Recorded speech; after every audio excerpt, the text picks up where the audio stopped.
Hey guys, Akiwagi here with a special video discussion for you in regards to now tropical storm Florence. Once was Major Hurricane Florence. It has weakened. It is forecasted, and I say the word forecasted because these storms are like millennials. If they're not spoon fed and given the proper environment, they'll just cry about it and they'll just won't be productive. So it is forecasted to become a major hurricane again once it threatens the East Coast. At the moment, in my opinion, the southeast coastline, Georgia to the Carolinas, is the highest threat for direct impact. But as I will show you with some maps, the Northeast is not out of the woods yet. And even if there is not a direct hit, landfall wise, there could be widespread effects from coastal flooding, beach erosions, and I'll get into all that.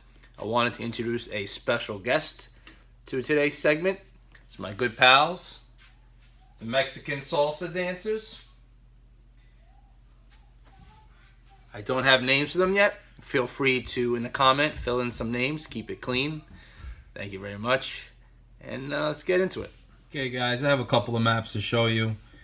My professional Art Studio free app on the iPhone works very well. And just to kind of give you a general idea of what the setup is aloft in the atmosphere that could help steer the storm in multiple directions, to show you who is in fact a threat and kind of show you where I'm leaning at the moment. This is well aloft in the atmosphere, about 500 millibars aloft in the atmosphere. The letter A, that's Florence. And that's Florence forecasted down the line, which will show strengthening. You can tell the tight circles, those are isobars. The tighter that is, the stronger a storm is. The B, that's a high pressure system located over the Atlantic Ocean just north of Florence. And the letter C, that is a trough. Now, with a jet stream, the jet stream is that blue lines you see on the weather maps that kind of go squiggly. Those are steering currents to help steer storms, precipitation, whatnot, along from west to east. You have a ridge, which is currently depicted in our neck of the woods. It's like an A, like a letter an A. Now, when you have a ridge in place, it's kind of like an open invitation. Come on in. We will not interfere. Come enjoy the party. Have a good time. You are invited to our house. When you have something like what we see on the letter C, that's a trough building in. That's like a U. And what that really is like a wall, like a blockage. That prevents things from entering the East Coast. So let's see what we're looking at the moment. This is, at the moment, looks like the big player. The high pressure system, the letter B, north of Florence.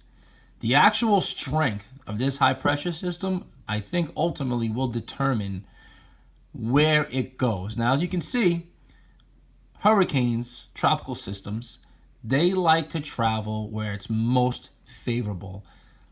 The least amount of difficulty. It's not going to go due north, because that high pressure is going to keep it down.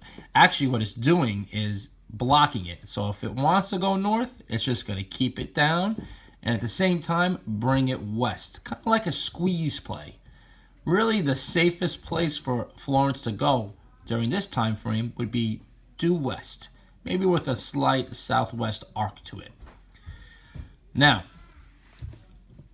the trough, located to our west over the central states in Canada, southern Canada, don't think will be a big player.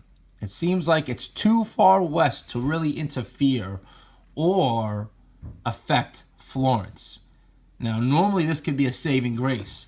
As a trough moves east, it would normally just push a storm away from the coast. That's normally our saving grace. But once again, this high pressure is right here.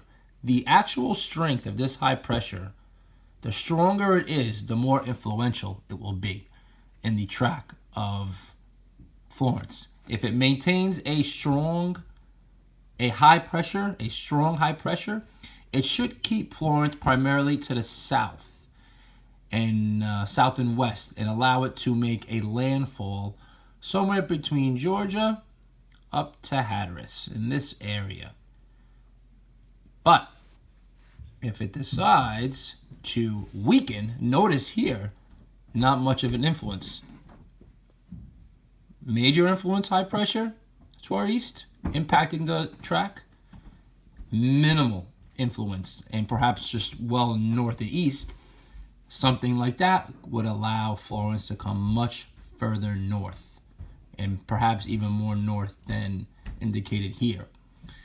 So for Florence to have minimal impact in our area, we need this high pressure system to maintain a strong intensity. Any sort of weakage would allow or give Florence the opportunity to come much further north and bring with it any kind of, potentially looking at, I say by next Wednesday to Friday, a major hurricane just off our shores. Another thing to look for, as you can see here with this map, it kind of forces Florence to stay south. So you need that high pressure to prevent a major impact in our area. Another thing to look at, this is well aloft into the atmosphere. Once again, this is the trough. Notice how far west it is. This will have minimal impact on what happens to Florence. Florence could just come straight in, keep coming west, and then eventually come due north. It will eventually turn north. It's a way, because the trough will eventually interact with it. The faster it turns north, the worse that is for us as well. You don't want Florence turning north when it's just offshore, because then it can make a beeline, kind of like Gloria, straight up the coast. If you recall Hurricane Gloria from 1985, I believe. But I don't see for now, I don't see a major impact from this steering current well aloft into the atmosphere. So I think Florence has a very good chance. That's a surface map of Florence approaching. These are one of the computer models. Once again, there are a ton of computer models. This is one of them. And shows how close Florence gets. And when it gets to this point, the computer models start to go all over the place. Many of them bring them directly on shore. Some bring them out to sea. Some even bring them due north.